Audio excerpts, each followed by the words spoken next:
So I've seen many discussions come up in one of the few photography groups that I remain in because most of them are complete buzzkill. But I think they're good questions. A lot of people are wanting to know, well, what camera system do I upgrade to, or which one do I get? There's a lot of those kind of generic questions, which any established photographer pretty much knows that it's a personalized choice.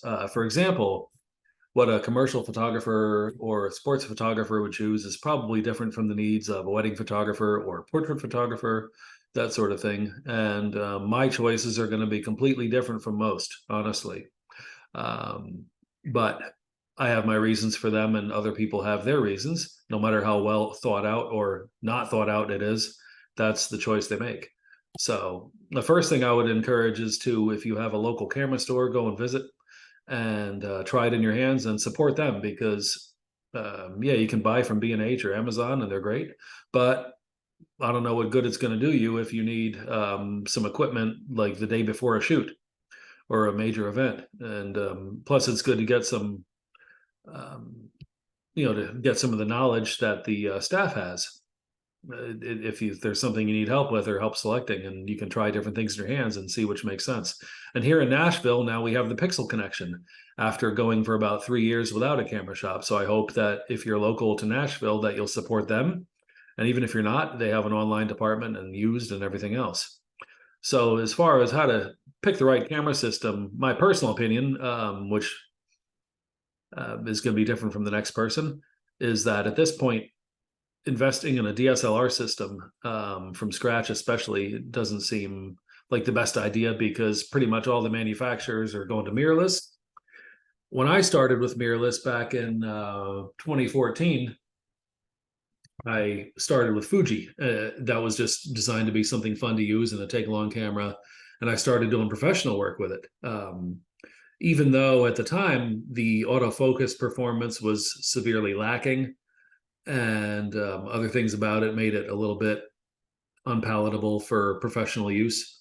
But the thing is, it was making my work very deliberate, very intentional, and it was doing something for my work. And I really liked the color that the Fuji had. I liked the form factor, the analog controls, and it was just fun to use and easy to take around. It wasn't like lugging around a big cinder block. So that was pretty nice, and I really liked the lenses. They were fun to use and exciting and very sharp. So instead of me expecting the system to cater to me and become something different, I learned how it worked and I mastered it. Just like I master one lens at a time to where I can do pretty much anything with it. Well, except you don't really want to use a wide prime or anything like that for headshots. Obviously, like the equivalent of an 85 or something like that is the best.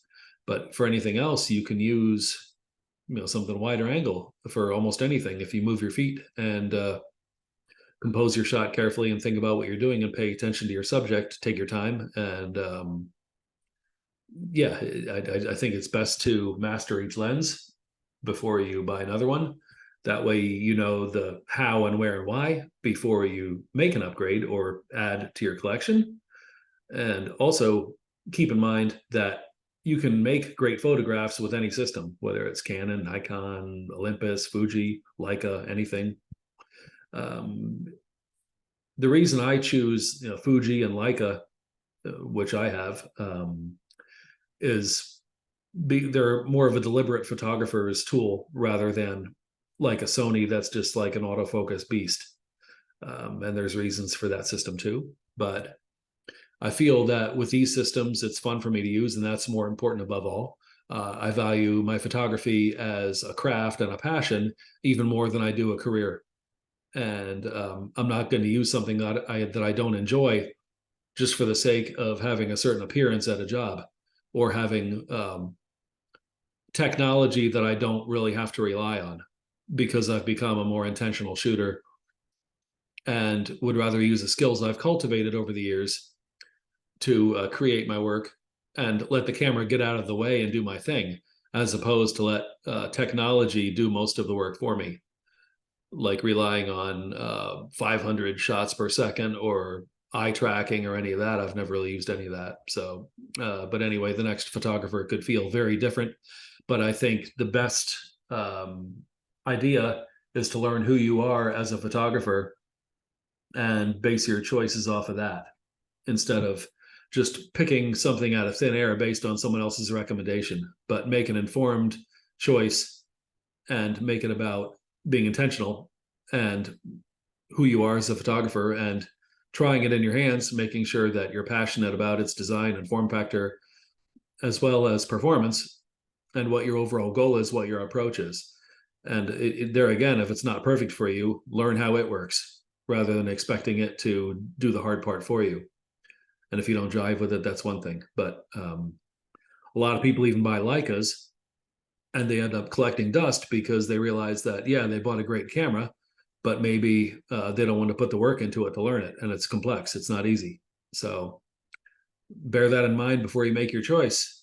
And an informed choice is a good choice, and the camera you have with you is the best one.